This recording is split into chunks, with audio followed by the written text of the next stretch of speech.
All right, back on our coverage of the presidential debate / Trump and Tucker. Cenk, Anna, and Brett with you guys. Brett was nice enough to watch, take the bullet and watch a Tucker Carlson Donald Trump interview. In the old days, they would have said that. That's mighty Christian of you to do that. Thank you. I love those old school sayings. Anyways, all right, so you got one more clip for us on that. Yep. All right, so the Tucker Trump interview went off the rails. It started on normal Trump rails where he's just insulting people. But at a time when he's supposed to insult Bill Barr, they randomly talk about how Epstein didn't kill himself. I'm not making that up. Here's how it played out. But guys like Bill Barr were terrible. I mean, they were, I would say, Bushies. I say that with respect to the Bush family, but they were Bushies. And it was just interesting. I read Barr's account of his time. He wrote a book about it, right? His autobiography, and in it he lies about Jeffrey Epstein's death. Clearly lies. Do you think Epstein killed himself sincerely?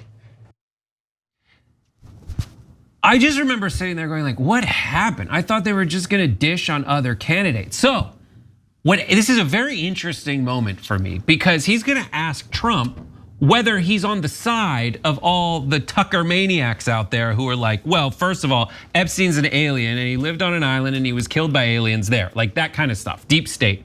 Question, is this what happened, okay? And here is how Trump responds. I don't know, I will say that he was a fixture in Palm Beach. Yeah. I don't know what Barr said about it either. I have no idea what he said. What did he say? He killed himself, probably? He said he killed himself and that they were gonna do this investigation. They never did the investigation. It's never been public, well, and they hid it, and like, why are they doing that? And clearly Barr knew, but why would Bill Barr be covering up the death of Jeffrey Epstein? Bill Barr didn't do an investigation on the election fraud either, okay? He said he did, and he pretended he did, but he didn't. Do you think it's possible that Epstein was killed? Oh, sure, it's possible. I mean, I don't really believe, I think he probably committed suicide. He had a life with, beautiful homes and beautiful everything, and he, all of a sudden, he's incarcerated and not doing very well. This is just the best. I think this clip more than others really summarizes what happened during this interview between Trump and Tucker, where they're both just looking for answers that they want to hear and want to talk about things that they want to talk about. So Trump makes this question about whether there was an investigation into voter fraud so he could win the election, and then just kind of answers the questions about like, I think he probably killed himself because it's tough not to be rich and have all your weird parties anymore. And Tucker is just doing two things, I think. I think he's like, so let's just chat about it. Because while the other channel over on Fox, they're having a presidential debate, they are not talking about Epstein. Over on Tucker's show, they're doing the new politics. The new politics is just like, yeah, we'll talk about anything and everything. We'll have a wide-ranging, free-flowing conversation where we just speculate as to whether there was a murder of Jeffrey Epstein, and I'll keep bringing it up. That was half of how much they talked about Epstein. So two things that I want to say about this. Number one, it is impressive how Trump manages to turn every question into an opportunity to talk about how the election was allegedly stolen from him. It is impressive. I don't know if I'd be able to do that in the context of a question or a conspiracy theory about Jeffrey Epstein's death. With that said, how strange is it to watch this interaction? And now we've seen multiple clips of this interview where Tucker's the one who's more unhinged than Donald Trump. Like Trump is the one who's like, I don't know, he probably very likely committed suicide, right? Where Tucker seems pretty hell-bent on accepting that no, it wasn't a suicide, he was murdered. I don't know what happened. I think that his suicide is a little suspicious, but we don't know. We don't know. I don't know. I don't have the details. I can't say with certainty what happened. So I got a lot of thoughts about this. What an interesting curveball. But first this is the second time now in the interview where I got a spidey sense that Tucker's setting Trump up. So I thought that, but he isn't. He's setting him up in two, it's speech and debate Carlson, right? It is mock trial Carlson, where he's like, whatever question you ask, you gotta ask it in a way where however they answer it, it helps you. And so if Trump leans into these conspiracy, I mean, people are gonna say it's not a conspiracy theory, but if Trump leans into Epstein was deep stated, then people get to run with it on mainstream media. But if he says, no, he committed suicide, now that's a wedge issue for Tucker with his audience versus the Trump audience. And he has very deftly executed wedge issue politics with Trump in the past, where he has said, Trump, you're too interventionist. Trump, you're this, you're that. And he finds those issues and he pushes where he thinks he has an advantage. But I think that is one of the most Tucker questions, because he's like, it's an ink blot for people who think, who might defect from Trumpism to rejoin Tucker twofold. Yeah, and look, remember, Tucker hates Donald Trump. I mean, that's, if you're wondering why one, I actually sense it, but two, we know from the texts that were revealed during the Dominion lawsuit, he thinks he's the worst guy and a monster and destructive, and et cetera, and not because he's too right wing. He's just, in general, he hates him. Look, the other reason to bring up Epstein and why I got that spidey sense that he was setting him up is because Trump was friends with Epstein. So it's a super awkward question to ask Trump in particular. I'm gonna read you the quote again. Trump said about Epstein back in the day, he's a terrific guy. And he said he's a lot of fun to be with. It's even said that he likes beautiful women as much as I do. And many of them are on the younger side, no doubt about it. Just in plain sight. I mean, he said that, so he knew that Epstein liked young girls. And he never did anything about it. He palled around with him for a long time. There's all those pictures and videos of Epstein and Trump together. So that is a very uncomfortable place for Trump to be in to answer that question. And that's why, for the first time, he doesn't go for the conspiracy. He's like, oh no, yeah, he could have killed himself. It could be, let's get off this topic, right? And so, and it happened under his watch. So that's also not good for Trump. And then there was a projection that I think Anna was referring to earlier, where he's like, or I forget which one, but he's like, I mean, you're in prison and you're not rich anymore and you can't go to the parties anymore. What's the point? And remember, that's what he's worried to death about with the 4 indictments. Yeah. I'm wondering if, look, Trump knows about those internal messages that Tucker sent. He knows. So is he clever enough to be extra cautious in answering these questions? Because again, if you take Trump and like just pattern recognition, his usual behavior, from what you've shown us, Brett, this is a little unusual for Trump. He's a little toned down, no?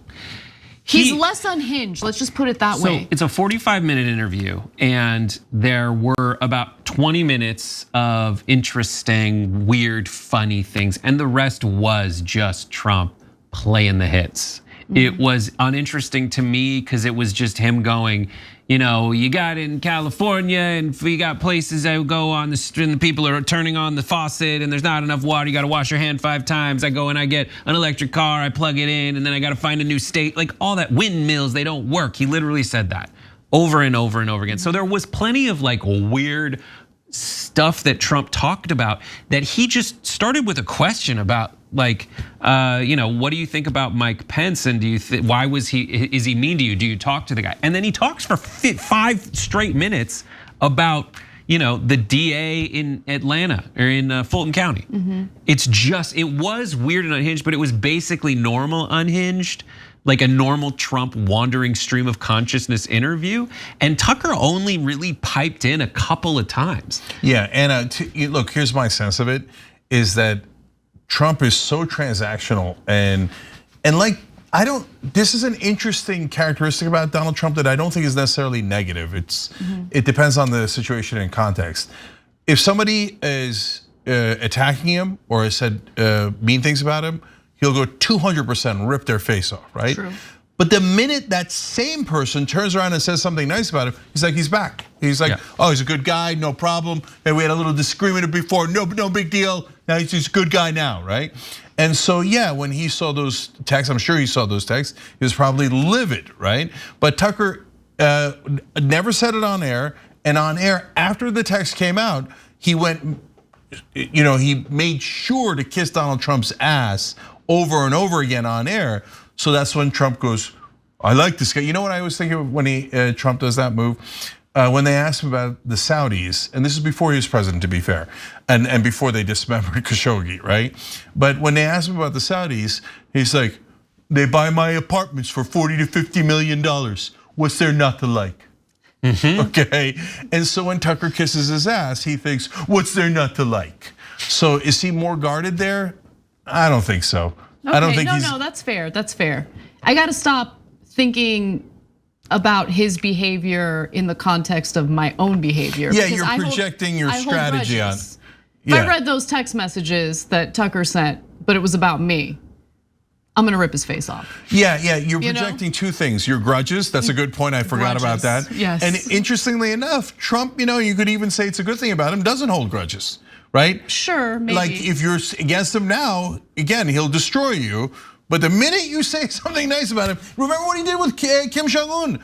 That he's like, I got a button larger than your button. So true, yes. I'm gonna destroy you, right? And the minute Kim Jong-un was like, oh, nice hair. He's like, I love this guy. We've been writing love letters. Listen, in that case, not holding grudges, thank God, right? Yeah, for sure. I mean, that's why I say it's kind of not a bad quality, and especially for a guy like Trump, he would be disastrous if he held those grudges.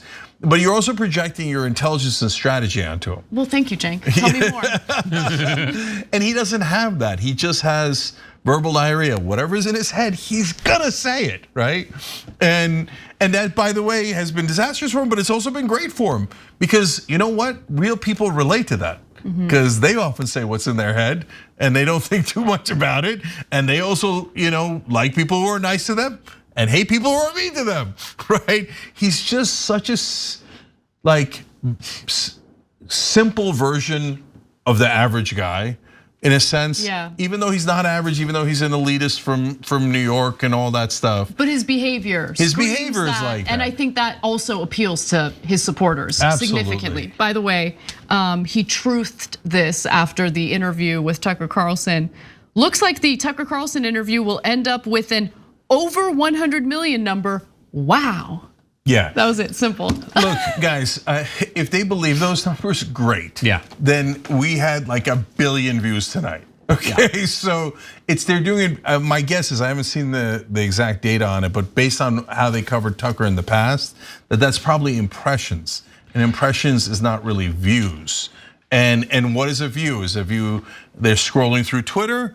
Or is a view, at least they watched it for 1 minute or 30 seconds, let alone the whole 45 minutes. So, and if they believe those numbers, then I'm serious. I mean, we actually have 25 billion views lifetime. If we counted that way, we'd literally be in the trillions. Yeah, so that's how it works. On X, they count an impression as a like or as a view, and it's at 99.6 million views so far, which is, just to put it in practical sense, when people are scrolling through their feed and they see it as they're scrolling, even if they don't stop. Right. If my guess is on looking at it, the way it works on X is even if it starts to play for a second, then it's a view because you saw it, and that's such an Elon Musk thing to do. Right. Look, I don't think that 100 million people actually sat down and watched the entirety of that interview, but I think a sizable portion of those impressions were genuine views with decent watch time. It doesn't even matter, who cares? Like, it's in the millions, for sure. But also, 20 million of that is Trump refreshing his phone to see how many views he got. True. All right, guys, that does it for the first Republican debate. And I gotta say, I liked it. It's not that I liked the points that they were making, obviously, but we're back. I was just gonna say that. I was just gonna say we're back. Yeah, and we had COVID. We got knocked out of the studio for a while, and then it was spotty back and forth. And some of our best times are when we're in the studio and we're covering debates and we're covering the elections. So it's a lot of fun, and hopefully we'll continue to have fun. Well, hopefully there'll be an actual primary on the Democratic side, and then it gets real interesting. But no Newsom, please. No Newsom's good Newsom. Agreed. That's gonna be Anna's new slogan. Okay, this is when we go bye-bye.